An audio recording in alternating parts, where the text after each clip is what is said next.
बोलिए भारत माता की, भारत माता की, वंदे वंदे। आज के इस नए आपराधिक कानूनों पर आयोजित प्रदर्शनी एवं उद्घाटन के कार्यक्रम में मंच पर विराजमान आधुनिक भारत के चाणक्य, हम सभी के मार्गदर्शक, माननीय केंद्रीय गृह एवं सहकारिता मंत्री सम्माननीय अमित शाह जी, एक बार अमित शाह जी भाई साहब का जोरदार तालियों से स्वागत और अभिनंदन करेंगे। आज के इस कार्यक्रम में मुख्य न्यायाधिपति राजस्थान उच्च न्यायालय जस्टिस संजीव प्रकाश शर्मा जी, हमारे पार्टी के प्रदेश अध्यक्ष सम्माननीय मदन राठौड़ जी, उप मुख्यमंत्री श्रीमती दिया कुमारी जी, दूसरे उप मुख्यमंत्री प्रेमचंद बैरवा जी, विधि मंत्री जोगाराम पटेल जी, केंद्रीय गृह सचिव गोविंद मोहन जी, मुख्य सचिव सुधांशु पंत जी, महानिदेशक पुलिस राजीव शर्मा जी, निदेशक राष्ट्रीय अपराध रिकॉर्ड ब्यूरो आलोक रंजन जी, मेरे सामने बैठे सभी अधिकारीगण, सभी हमारे कैबिनेट के साथीगण, सभी इस कार्यक्रम में आए हमारे एडवोकेट्स एवं इस कार्यक्रम से जुड़े सभी कर्मचारी, अधिकारी, भाई और बहनों, सबसे पहले मैं आप सभी का स्वागत करता हूं, अभिनंदन करता हूं, आप सभी को मैं नमस्कार करता हूं। भाई और बहनों, आपने देखा आज हम नए कानून, आपराधिक कानूनों के संबंध में एक जागरूकता बढ़ाने तथा इसके बेहतर क्रियान्वयन के लिए एक नई शुरुआत कर रहे हैं। ये नए कानून स्वतंत्र भारत के न्यायतंत्र में एक क्रांतिकारी परिवर्तन का प्रतीक है और इस पूरा श्रेय इसका माननीय प्रधानमंत्री नरेंद्र मोदी जी और माननीय आदरणीय केंद्रीय गृह एवं सहकारिता मंत्री अमित शाह जी को जाता है। इस ऐतिहासिक परिवर्तन के पीछे आदरणीय प्रधानमंत्री नरेंद्र मोदी जी का दृढ़ संकल्प, अटूट इच्छा शक्ति है, जिन्होंने यह संकल्प लिया कि भारत को उपनिवेशिक मानसिकता की हर पेड़ी से मुक्त करना है। मोदी जी के नेतृत्व में भारत आज विश्व की चौथी सबसे बड़ी अर्थव्यवस्था बन चुका है और अब तीसरी सबसे बड़ी अर्थव्यवस्था बनने के लिए तेजी से अग्रसर है। चाहे सीमा पर संघर्ष हो या अंतर्राष्ट्रीय मंचों पर बातचीत हो, भारत अपनी शर्तों पर बोलता है। हम अपने राष्ट्रीय हितों से कोई समझौता नहीं करते। G20 की अध्यक्षता से लेकर संयुक्त राष्ट्र में भारत की भूमिका तक हर जगह विश्व को भारत की शक्ति का एहसास हो रहा है। यह मोदी जी की दृढ़ इच्छा शक्ति, राष्ट्र के प्रति समर्पण का परिणाम है। आज जो ऐतिहासिक कार्य हम देख रहे हैं, उसके पीछे माननीय गृह मंत्री श्री अमित शाह जी की अथक मेहनत और दूरदर्शिता है। माननीय अमित शाह जी के गृह मंत्री बनने के बाद भारत ने वे कार्य संभव होते देखे हैं जो दशकों से असंभव माने जाते थे। माननीय गृह मंत्री जी ने कश्मीर में धारा 370 समाप्त कर दी, जो 7 दशक पहले जो लंबित इस मुद्दे को हल किया है। नक्सलवाद को जड़ से समाप्त करने की दिशा में ऐतिहासिक कदम उठाए गए हैं। सहकारिता मंत्री के रूप में आपने स्वतंत्र मंत्रालय स्थापित कर देश के किसानों को, मजदूरों को सशक्तिकरण को नई दिशा देने का काम किया है। भारतीय न्याय संहिता, भारतीय नागरिक सुरक्षा संहिता और भारतीय साक्ष्य अधिनियम, ये तीनों नए कानून स्वतंत्र भारत के इतिहास में एक क्रांतिकारी कदम है। ये नए कानून आम आदमी के जीवन को आसान बनाएंगे तथा प्रौद्योगिकी के बेहतर उपयोग से न्याय प्रक्रिया सरल, त्वरित और पारदर्शी बनेगी। पीड़ितों के अधिकारों को इन कानूनों में प्राथमिकता दी गई है, जिससे पीड़ितों को त्वरित न्याय और सम्मान मिल सकेगा। महिला और बच्चों की सुरक्षा के लिए भी इन कानूनों में विशेष प्रावधान किए गए हैं। ये बात भी अत्यंत महत्वपूर्ण है कि ये कानून भारतीय मूल्यों, भारतीय संस्कृति और भारतीय समाज की वास्तविकताओं को ध्यान में रखकर बनाए गए हैं। हमारी सरकार नए कानूनों का प्रावधान को रूप में लागू करने के लिए पूर्णतः प्रतिबद्ध है। हमने पुलिस विभाग, न्याय अधिकारियों और प्रशासनिक तंत्र को नए कानून का व्यापक प्रशिक्षण देने की व्यवस्था की है। राज्य के सभी जिलों में जागरूकता अभियान चलाए जा रहे हैं। Anti gangster task force, anti narcotics task force का गठन किया गया है। पिछले 2 वर्षों में हमने राजस्थान की पुलिस व्यवस्था को आधुनिक और सशक्त बनाने के लिए कई क्रांतिकारी कदम उठाए हैं। 22 नए पुलिस थाने बनाए गए हैं। 35 नई पुलिस चौकियां खोलने की स्वीकृति दी जा चुकी है। 65 एंटी और रोमियो स्क्वाड, 3 महिला बटालियन, पद्मिनी कालीबाई, अमृता देवी और महिलाओं और बच्चियों की सुरक्षा के लिए राज्य में 500 काल का पेट्रोलिंग यूनिट बनाई गई है। ये सभी थानों के अपराधियों का आपराधिक रिकॉर्ड कंप्यूटर कर दिया गया है। गिरफ्तार व्यक्तियों, गुमशुदा लोगों की सूची राजस्थान पुलिस वेब पोर्टल पर उपलब्ध कराई जा रही है। क्षेत्रीय विधि विज्ञान प्रयोगशाला FSL को मजबूत किया गया है। प्रदेश में कानून का राज स्थापित करना, अपराधियों पर कड़ा प्रहार करना हमारी सर्वोच्च प्राथमिकता शामिल है। माननीय, मैं आपसे निवेदन करना चाहता हूं, विभिन्न योजनाओं का शिलान्यास एवं लोकार्पण का शुभारंभ आज माननीय हमारे यशस्वी गृह मंत्री और सहकारिता मंत्री जी के माध्यम से होने वाला है। हमने राजस्थान ग्लोबल इन्वेस्टमेंट में प्राप्त निवेशों में 4 लाख करोड़ रुपए के निवेश प्रस्ताव को ग्राउंड ब्रेकिंग हो रही है। इससे पूर्व 3 लाख करोड़ रुपए की ग्राउंड ब्रेकिंग हमारे मार्च महीने में हो गई थी। इसलिए मैं आपसे कहना चाहता हूं कि जिस तरह से राज्य के अंदर निवेश में राज्य के युवाओं को रोजगार के नए अवसर मिल रहे हैं, हमारी सरकार अभी तक 52,000 युवाओं को विभिन्न सरकारी पदों पर नियुक्ति दे चुकी। 1,54,000 की प्रक्रिया प्रकाधीन है। 9,300 करोड़ रुपए से अधिक विभिन्न विकास कार्यों का शिलान्यास और लोकार्पण आज किया जा रहा है। ये राज्य के बुनियादी ढांचे को मजबूत करेंगे। ये भी हर्ष का विषय है कि 47,000 विद्यार्थियों को यूनिफॉर्म के लिए 260 करोड़ रुपए की राशि का हस्तांतरण किया जा रहा है। साथ ही दुग्ध उत्पादकों की दूध सब्सिडी के 364 करोड़ रुपए की राशि का हस्तांतरण किया जा रहा है। 150 यूनिट मुफ्त बिजली योजना के तहत रजिस्ट्रेशन भी आज शुभारंभ हो रहे हैं, जिससे गरीबों को राहत मिलेगी। मैं आपसे इतना ही कहना चाहता हूं, हमारे राजस्थान की सरकार लगातार इस क्षेत्र में काम कर रही है।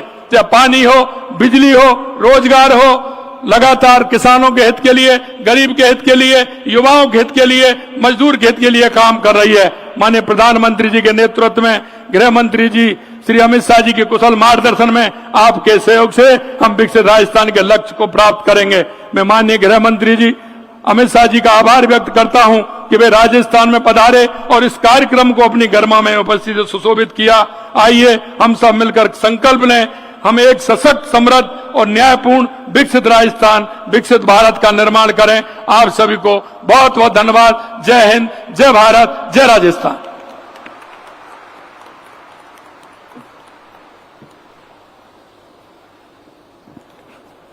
धन्यवाद, बहुत बहुत धन्यवाद माननीय मुख्यमंत्री राजस्थान सरकार श्री भजनलाल शर्मा जी।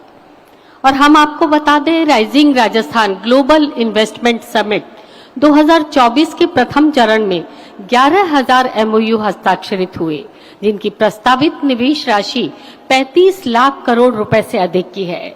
31 मार्च 2025 तक कुल निर्धारित 3 लाख करोड़ रुपए की राशि के MOU के ग्राउंड ब्रेकिंग लक्ष्य को प्राप्त कर लिया गया है और अप्रैल 2025 से सितंबर 2025 तक एक छोटी सी अवधि में अतिरिक्त 4 लाख करोड़ रुपयों के निवेश प्रस्तावों की ग्राउंड ब्रेकिंग लक्ष्य को प्राप्त कर लिया गया है। और इस अवसर का उद्घाटन आज माननीय गृह और सहकारिता मंत्री भारत सरकार श्री अमित शाह जी के कर कमलों से किया जा रहा है।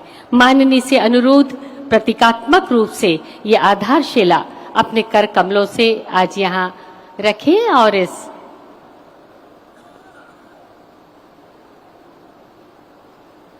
इसे संपन्न करें।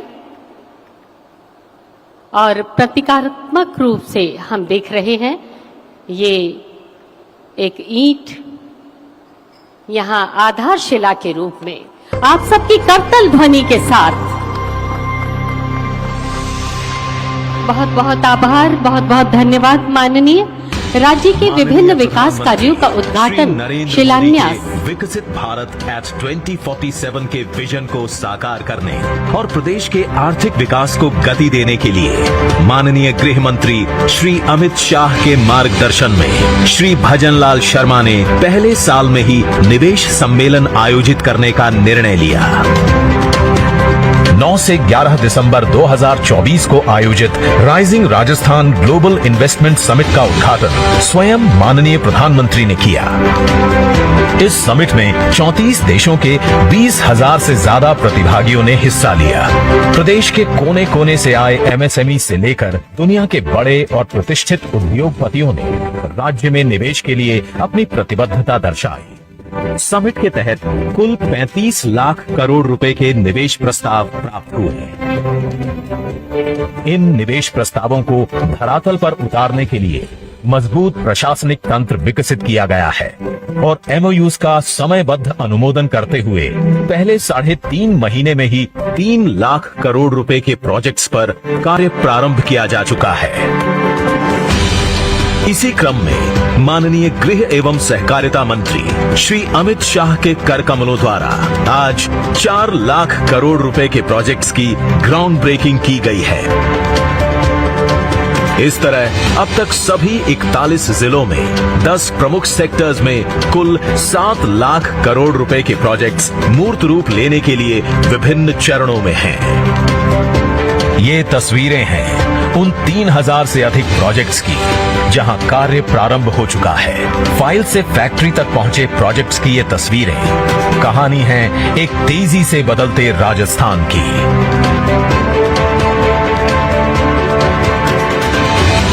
राजस्थान की ये औद्योगिक क्रांति देश और प्रदेश के आर्थिक विकास के साथ आने वाली पीढ़ी के सुनहरे भविष्य की बुनियाद रख रही है।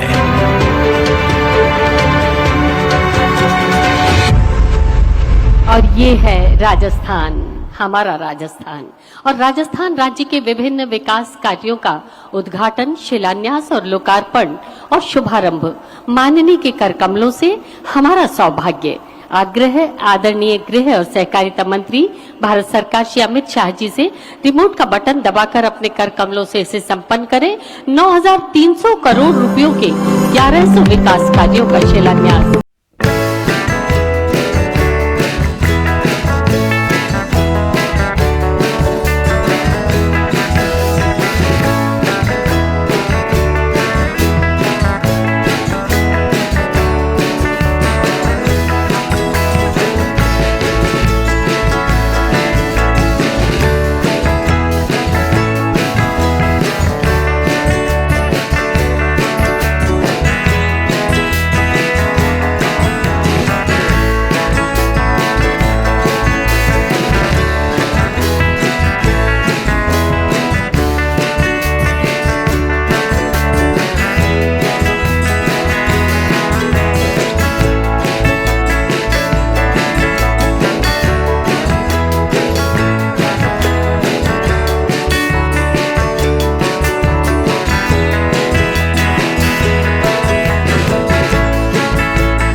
और अब निशुल्क यूनिफॉर्म योजना के अंतर्गत 40 लाख पात्र विद्यार्थियों के बैंक खातों में डीबीटी के माध्यम से यूनिफॉर्म के पेटे 240 करोड़ रुपए की राशि का हस्तांतरण।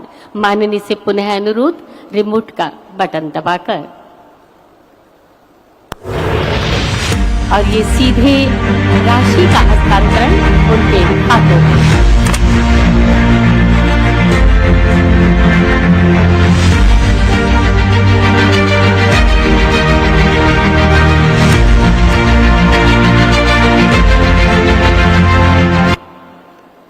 और अब 5 लाख पशुपालकों को 364 करोड़ रुपए की राशि के डीबीटी के माध्यम से हस्तांतरण।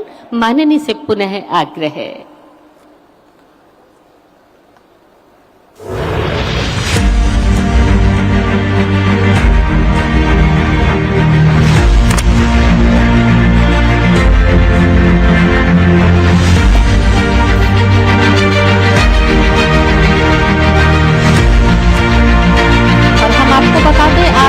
द्वारा पशुपालकों ने गत वर्षों में 15% दूध खरीद की वृद्धि में करते हुए 950 रुपए फैट दे रहा है, जिससे पशुपालकों के जीवन में आर्थिक वृद्धि हो रही है।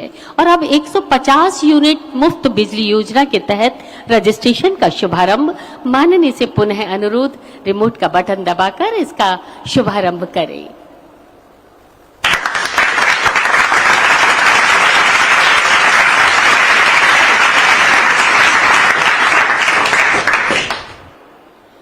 और राजस्थान, स्वर्णिम राजस्थान, हमारा राजस्थान, विकसित राजस्थान 2047 के विजन डॉक्यूमेंट का विमोचन।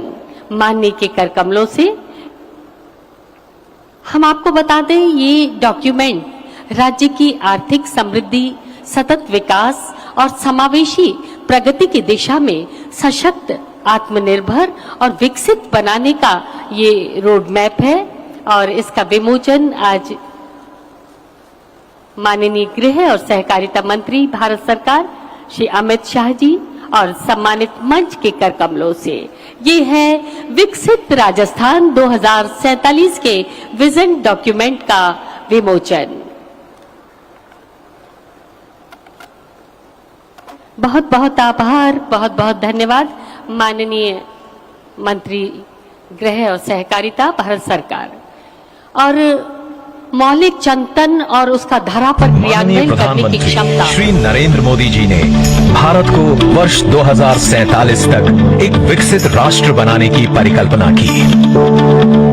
इसे साकार करने की सोच के साथ डबल इंजन की सरकार ने माननीय मुख्यमंत्री श्री भजनलाल शर्मा के मार्गदर्शन में विकसित राजस्थान एट 2047 का विजन डॉक्यूमेंट, विकसित भारत एट 2047 की राष्ट्रीय आकांक्षाओं के अनुरूप तैयार किया है।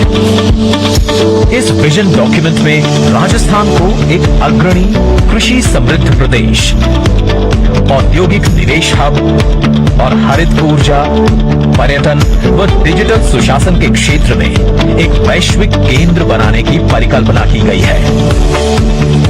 संबंधित सेक्टर और विभागों ने विभिन्न स्तरों पर स्टेक होल्डर्स, विषय विशेषज्ञों, विभागीय अधिकारियों से गहन चर्चा एवं आम जन से भी सुझाव प्राप्त कर अपने अपने विजन डॉक्यूमेंट तैयार किए। माननीय मुख्यमंत्री महोदय और मुख्य सचिव के स्तर पर विस्तृत विचार विमर्श के बाद इस विजन डॉक्यूमेंट को अंतिम रूप दिया गया, जिसका राज्य कैबिनेट द्वारा 23 अगस्त 2025 को अनुमोदन किया गया है। नीति आयोग के दिशा निर्देशों के अनुरूप विजन डॉक्यूमेंट तैयार कर इस डॉक्यूमेंट को 4 थीम और 13 सेक्टर्स में बांटा गया है और वर्ष 2030, 2035, 2040 और 2047 के ठोस लक्ष्य निर्धारित किए गए हैं। राजस्थान को वर्ष 2047 तक 4.3 ट्रिलियन डॉलर की अर्थव्यवस्था बनाने का लक्ष्य रखा गया है। विजन डॉक्यूमेंट के अनुरूप विभाग कार्य योजना तैयार करेंगे तथा वार्षिक वित्तीय आवश्यकताओं का आकलन कर इस कार्य योजना को क्रियान्वित किया जाएगा। विजन के लक्ष्यों को साकार करने के लिए एक मॉनिटरिंग एवं मूल्यांकन फ्रेमवर्क बनाया जा रहा है। विकसित भारत एट 2047 की पहल के 4 स्तंभ गरीब, युवा, अन्नदाता व नारी शक्ति का समावेशी विकास करते हुए ये डॉक्यूमेंट विकसित भारत के संकल्प को साकार करने में अपनी अहम भूमिका निभाएगा। विकसित राजस्थान 2047 के विजन डॉक्यूमेंट का डिजिटल विमोचन अभी किया गया और उसकी एक छोटी सी वीडियो फिल्म हमने देखी। और मौलिक चिंतन और उसका धरा पर क्रियान्वयन करने की क्षमता, योग्यता निश्चित ही एक दुर्लभ संयोग है और जिन महापुरुषों के व्यक्तित्व में ये संयोग घटित होता है वे राष्ट्र के पथ प्रदर्शक, राष्ट्र निर्माता के रूप में जाने जाते हैं। और हम अपने आप को सौभाग्य से भरा पाते हैं कि मौजूदा समय में ऐसे महान व्यक्तित्व हमारे बीच मौजूद हैं। अत्यंत आदर के साथ अनुरोध, आमंत्रण भारत सरकार के माननीय गृह और सहकारिता मंत्री श्री अमित शाह जी अपना उद्बोधन, अपना उत्प्रेरण, अपना संबोधन हमें प्रदान करें। माननीय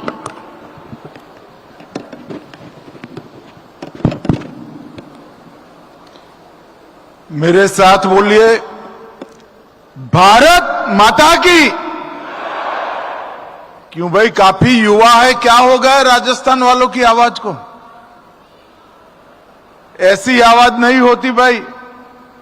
दोनों हाथ उठाकर विकसित राजस्थान के संकल्प की मुट्ठी भींच कर बोलिए।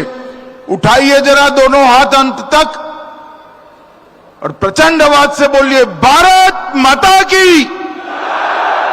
वंदे वंदे।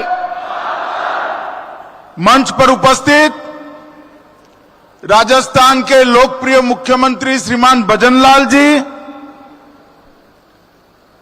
राजस्थान उच्च न्यायालय के मुख्य न्यायमूर्ति श्रीमान संजीव प्रकाश शर्मा जी,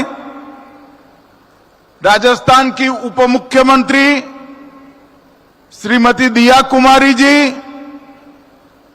राजस्थान के उप मुख्यमंत्री डॉक्टर प्रेमचंद बेरवा जी, संसद सदस्य और भाजपा के प्रदेश अध्यक्ष श्रीमान मदन राठौर जी, विधि मंत्री राजस्थान जोगाराम पटेल जी, केंद्रीय गृह सचिव श्रीमान गोविंद मोहन जी, मुख्य सचिव राजस्थान श्री सुधांशु पंत जी, पुलिस महानिदेशक राजस्थान श्री राजीव कुमार शर्मा जी, श्री आलोक रंजन जी, यहां पर उपस्थित राजस्थान कैबिनेट के सभी सम्मानित सदस्यगण, विधायकगण, सांसदगण और न्यायपालिका से और न्यायिक प्रक्रिया से जुड़े हुए और जुड़ने वाले सभी लोगों का मैं मन पूर्वक अभिवादन करता हूं, प्रणाम करता हूं।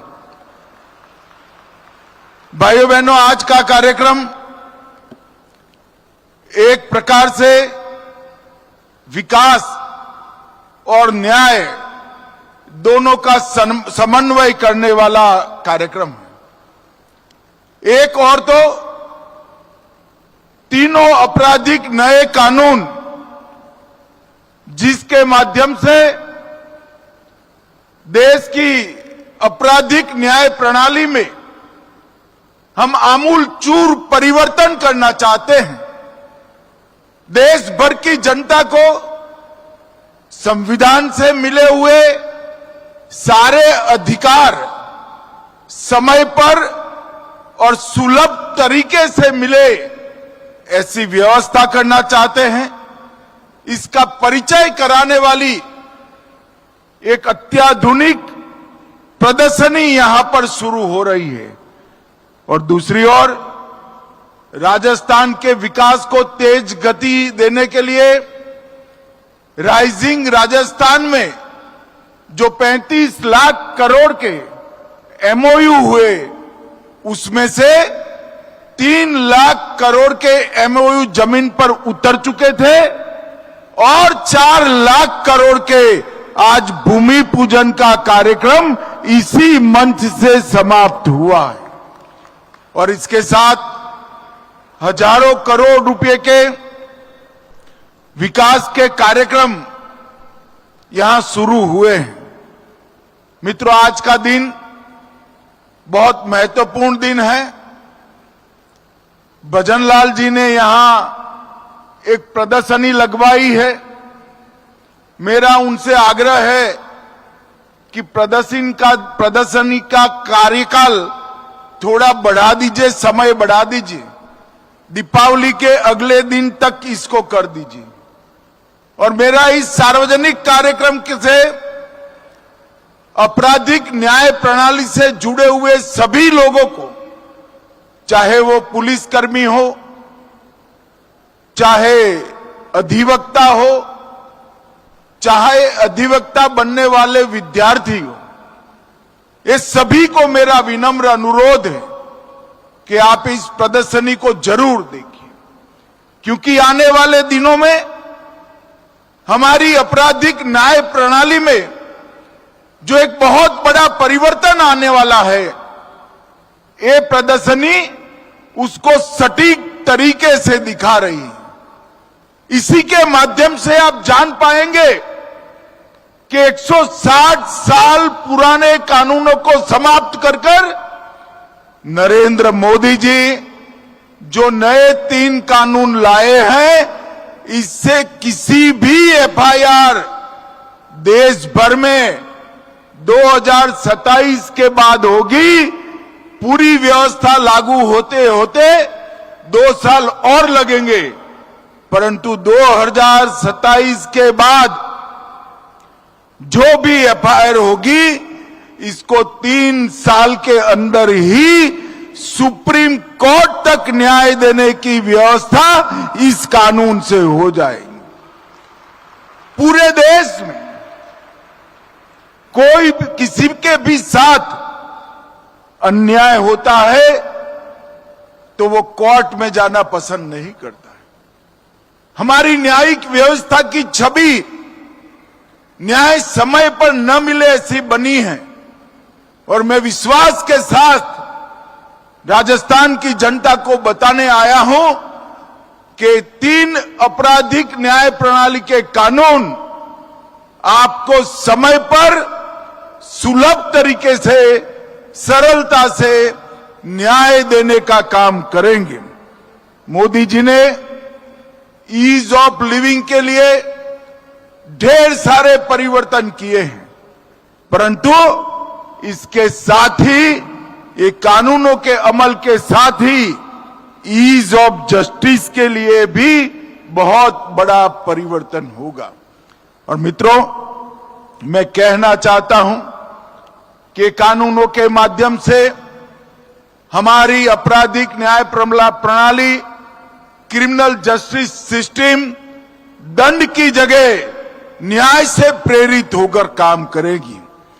पूरे देश में इसका सटीक क्रियान्वयन हो चुका है और इसका गृह मंत्रालय भारत सरकार के माध्यम से सभी राज्यों को सहायता और फॉलोअप करने के लिए भी मार्गदर्शन मिल रहा है।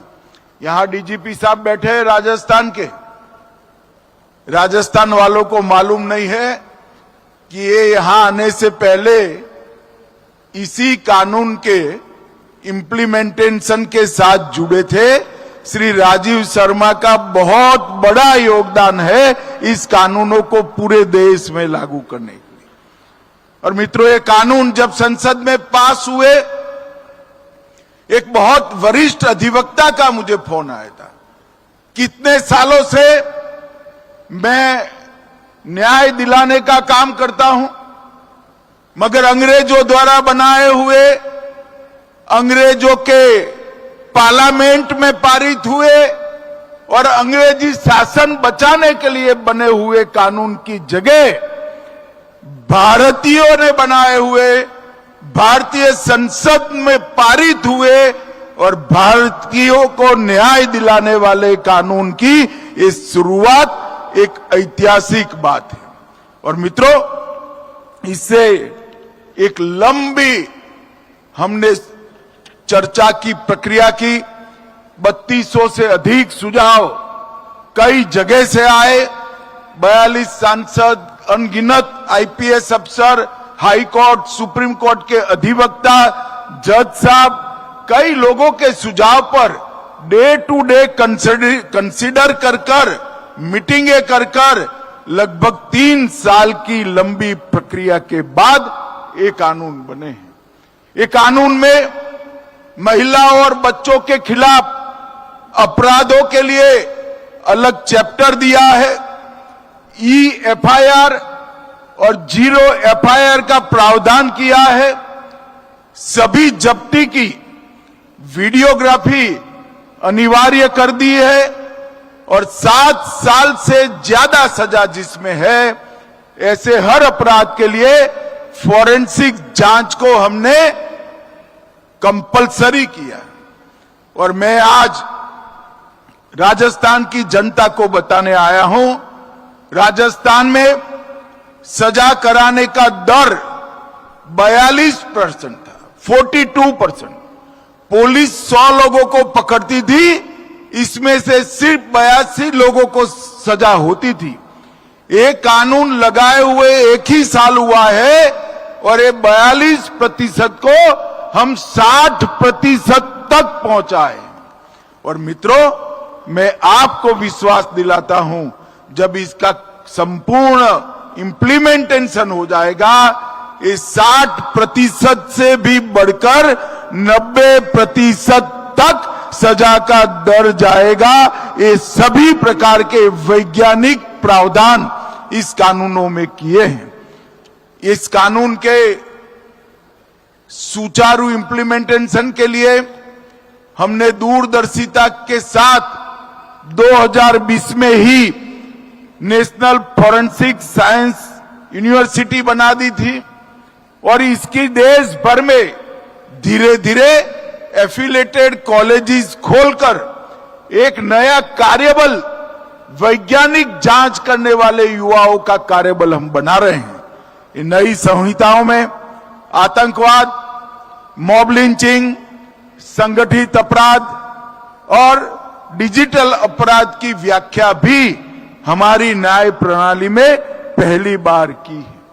और इस कानून में कुल मिलाकर 29 से ज्यादा जगहों पर समय की मर्यादा तय की। 90 दिन में ही पीड़ित को अपडेट देना है, 14 दिन में पुलिस रिपोर्ट की आपूर्ति पीड़ित को कर देना है, 60 दिन में और 90 दिन में चार्जशीट कर देना है।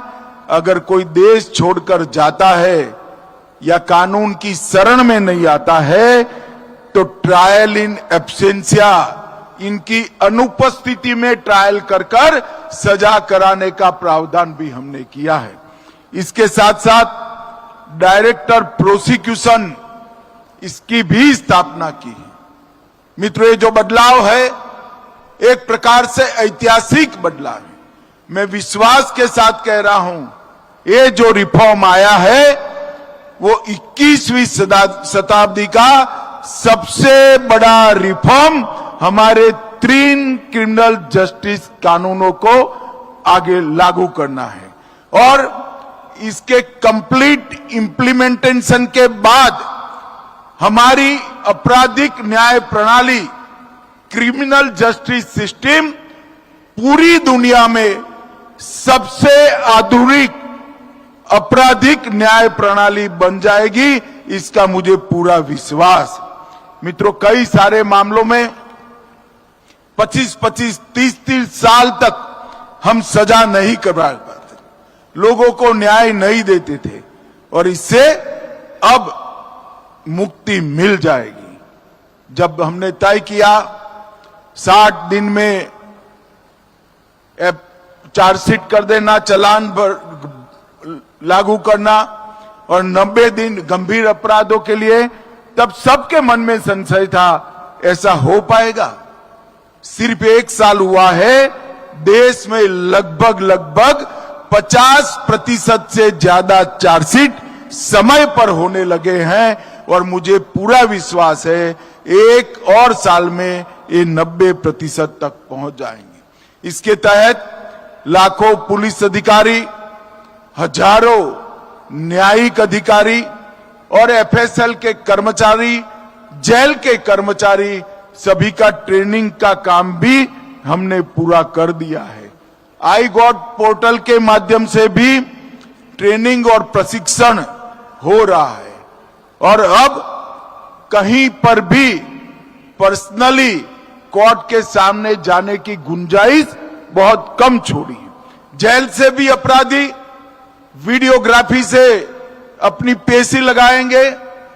अलग जगह पे कोई पुलिस अधिकारी है तो वो भी वीसी से पेश हो सकते हैं। बैंक के कर्मचारी, अस्पताल के डॉक्टर और एफएसएल के वैज्ञानिक वो भी वीसी से अपीयर होंगे।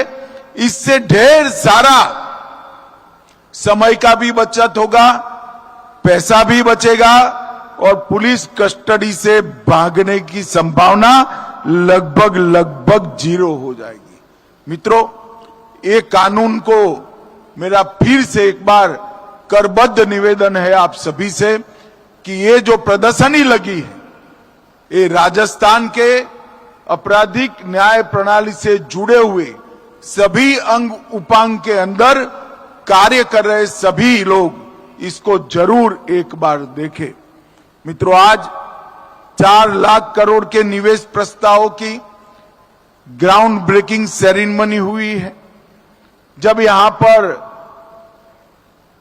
राइजिंग राजस्थान का समिट चल रहा था, मैं भी आया था। मैंने गहलोत साहब का एक कमेंट पढ़ा था कि 35 लाख करोड़ के एमओयू तो किए, जमीन पर कितने उतरेंगे। उस वक्त तो हमने किसी ने जवाब नहीं दिया था, मगर मैं आज गहलोत साहब को कहना चाहता हूं, गहलोत साहब, ये भारतीय जनता पार्टी की सरकार है, ये कांग्रेस की सरकार नहीं है। हम जो कहते हैं वो करते हैं। और भाइयों बहनों, मुझे आनंद है कि इतने कम समय में भजनलाल सरकार ने 35 लाख करोड़ में से 7 लाख करोड़ के एमओयू को जमीन पर उतारने का काम किया है।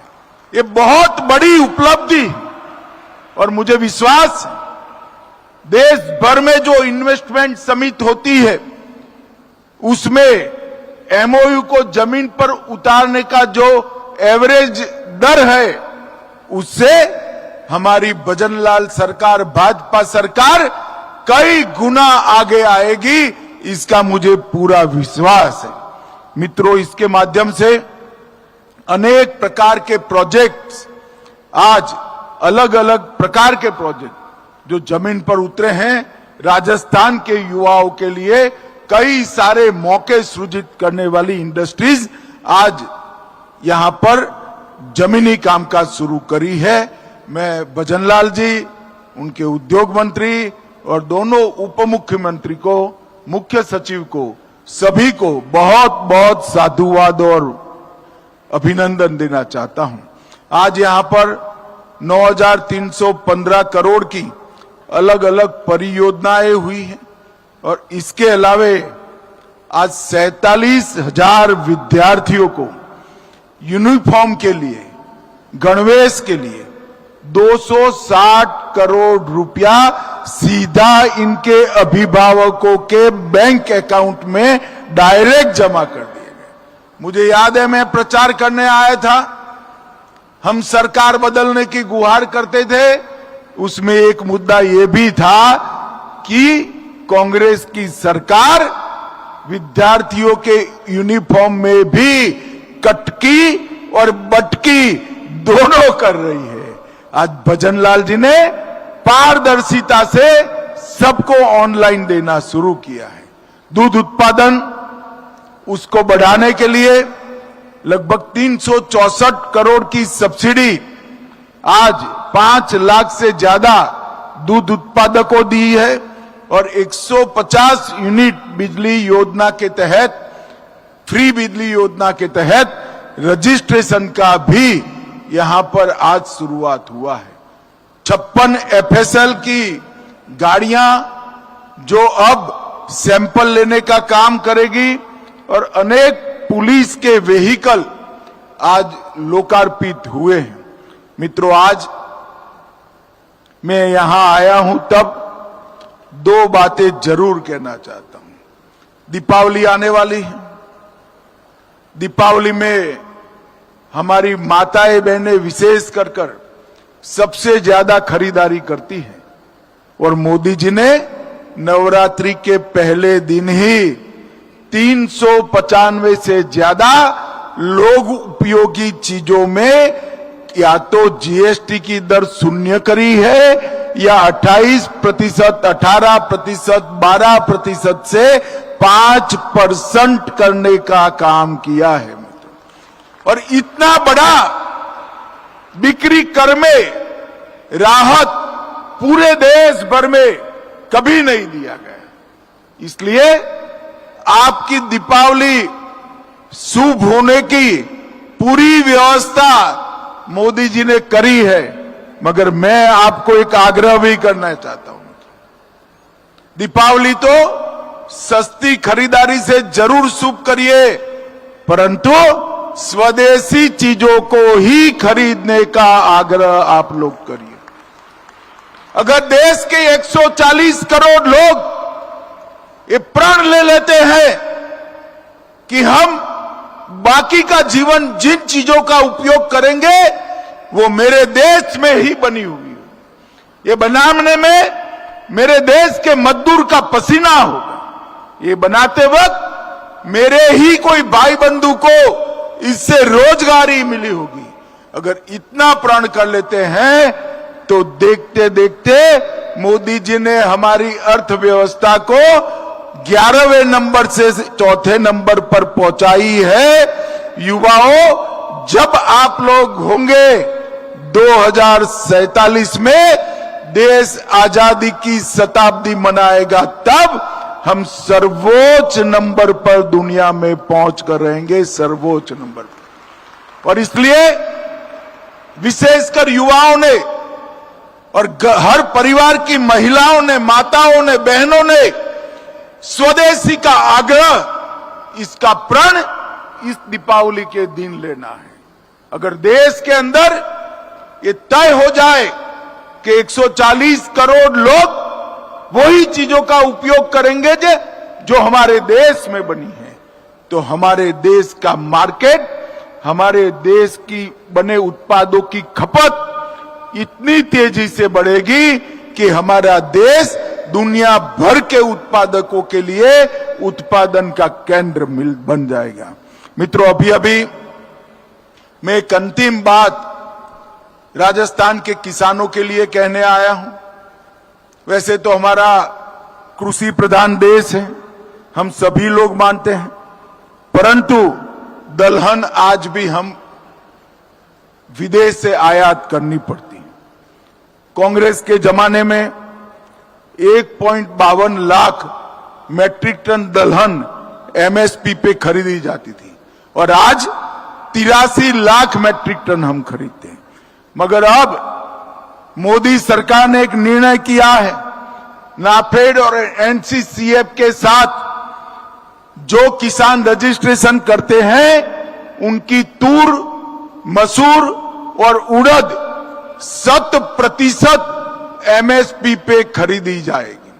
राजस्थान के अंदर उड़द की खेती है, तूर की खेती भी हो सकती है।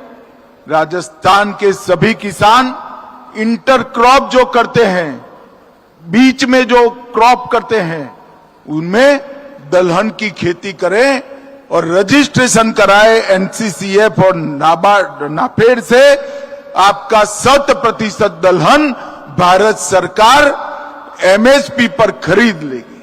मित्रों, देश को दलहन के क्षेत्र में, तिलहन के क्षेत्र में आत्मनिर्भर करने की जिम्मेदारी हमारे अन्नदाताओं की है। मैं राजस्थान के सभी किसान भाइयों को निवेदन करने आया हूं कि दलहन का उत्पादन बढ़ाइए, नाफेड और एनसीसीएफ के साथ आपका रजिस्ट्रेशन करिए और एमएसपी पर आपका सारा दलहन का क्रॉप भारत सरकार खरीद लेगी। भाइयों बहनों, आज फिर से एक बार राजस्थान सरकार के गृह मंत्रालय को मैं हृदयपूर्वक शुभकामनाएं देता हूं। इन्होंने एक बहुत सुंदर प्रदर्शनी यहां पर लगाई है, आप सभी जरूर उसको देखिएगा और आपराधिक न्याय प्रणाली में आपके लिए जो अधिकारों को सुनिश्चित किया है उसकी जानकारी प्राप्त करिएगा और आपराधिक न्याय प्रणाली को सफल करने के लिए नागरिक के नाते आप भी सम्मिलित होइएगा। फिर से एक बार भजनलाल और उनकी पूरी टीम को 7 लाख करोड़ के एमओयू को जमीन पर उतारने के लिए बहुत बहुत बधाई और आगे के लिए शुभकामनाएं। मेरी बात मैं यहीं समाप्त करता हूं। मेरे साथ जरा जोर से बोलिएगा, भारत माता की। अरे जोर से बोलो भाई, ऐसा नहीं चलता। प्रचंड आवाज से बोलो, भारत माता की। वंदे वंदे। सभी को राम राम।